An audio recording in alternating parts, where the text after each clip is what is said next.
I'm going to tell you something I've never said out loud in a professional setting. For most of my career, I was obsessed with being the leader. I wanted to matter to my teammates and was afraid that I didn't. I've been on a lot of teams: military, corporate, academic, small business. And for years, I thought the difference between the good ones and the bad ones came down to the leader. And then I realized it was leadership. And those aren't the same thing. Leadership is a verb masquerading as a noun. Ask someone to define it, and they'll describe a leader. That's like defining running as what runners do. Half of corporate vocabulary works this way. And that's a problem because we can't develop what we can't define. And once it's a noun, we start looking for a person instead of a process. We try to hire for it, train for it, promote for it. We've built a multi-billion-dollar industry solving the wrong problem because we don't have a leadership crisis. We have a vocabulary crisis that became an organizational crisis. So here's a different definition. Leadership is any action that strengthens a team's capacity to sense, respond, and adapt. Not a person, an action. To be clear, teams need managers. Someone to define goals, provide resources, ensure accountability. That's critically important work. But the best teams get leadership from everyone. And these moments are happening all around us. We just don't call them leadership. The calm voice in a crisis. The curious question when ideas stagnate. The nod that says, keep going.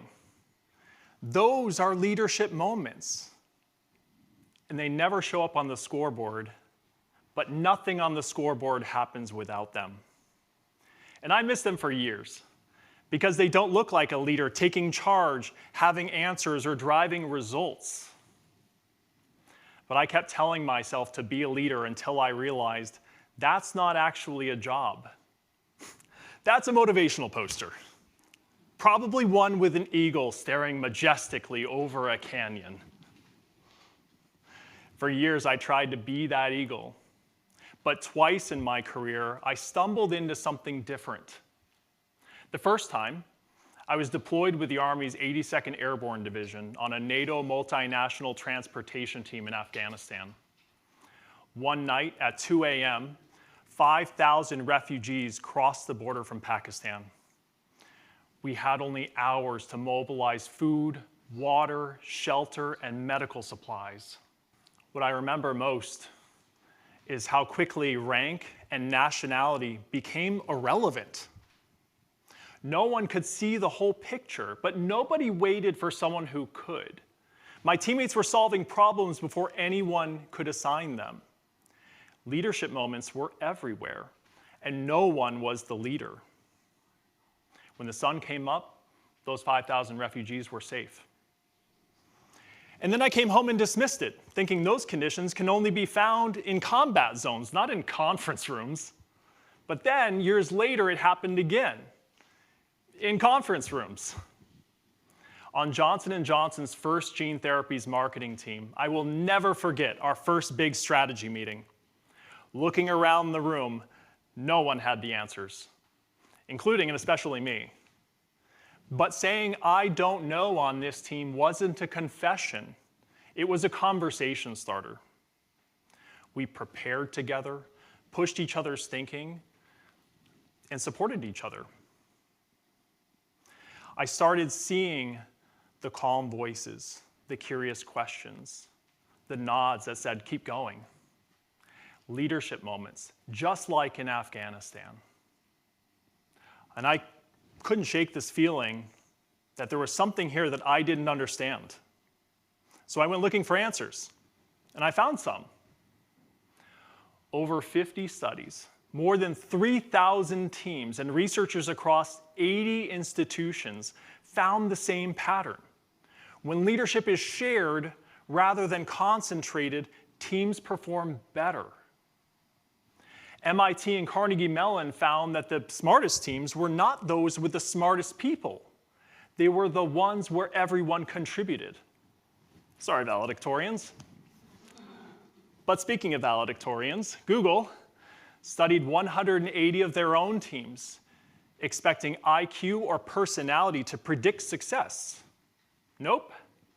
What actually mattered was psychological safety, the ability to speak up, ask for help, and take risks without the fear of being ritually sacrificed in the next reorg. Different researchers, different methods, same conclusion. It's not about having the best leader. It's about creating the conditions for leadership to happen everywhere. And this is only getting more urgent. AI is making individuals more powerful than ever. But when everyone has a jet engine, the bottleneck isn't speed, it's coordination, our ability to work together. That's the superpower that built entire civilizations and the jet engines themselves. AI is raising the stakes. It's not changing the game. Now, I would love to tell you that once I understood this, everything changed. It didn't. I knew what good looked like. I had felt it. I had research to back it up.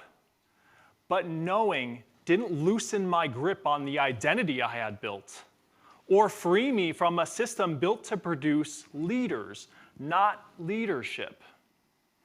Every performance review I had asked, "What's your growth plan?"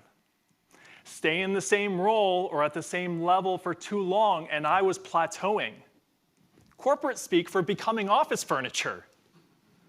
No one's asking the lamp for its growth plan. With each new title, my position became my personality. I'm the person others look to, the one with the answers. But that identity also came with a catch. Suddenly, I was Atlas, holding up the entire organizational world. Some of these thoughts may sound familiar. I can't take a vacation because things fall apart without me. I can't delegate because no one else gets the vision. I can't admit uncertainty because leaders have answers. I had become a single point of failure who couldn't fail. A hostage situation where I was both hostage and negotiator.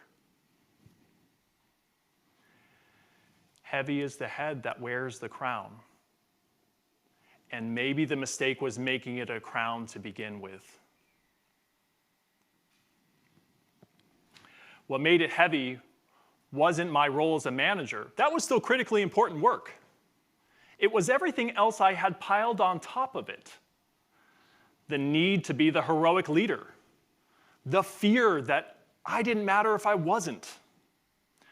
So I started letting go, one habit at a time. First, I stopped keeping score. Team success can't be divided. It emerges from conditions no individual creates alone. So I stopped asking who deserves what credit, and I started asking what conditions made this possible. That question changed what I noticed. A nod that made it safe to speak. The curious question that followed. The eye contact that kept it going.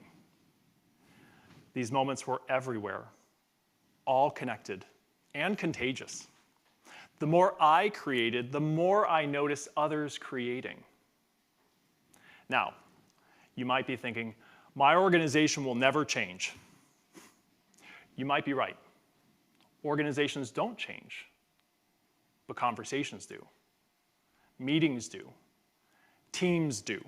They begin to change when someone decides their job is not to be the smartest person in the room. It's to make the room smarter than any one person. And once I understood that, titles stopped mattering so much. They're borrowed anyway. When you leave, they stay. But the trust you built, the people who grew because of you, the teammates who still reach out years later, That's yours. That compounds over a career, not just a position. And when I stopped trying to be the leader, I didn't lose myself. I found a bigger version, one that isn't threatened when others lead, isn't diminished when credit is shared, and isn't exhausted from trying to hold it all together. Leadership isn't a crown worn by managers or a cape worn by heroes. It's a current that flows through teams. The future won't belong to the smartest person in the room. It will belong to the smartest rooms. So let's stop looking for heroes. Let's build teams that don't need them. Thank you very much.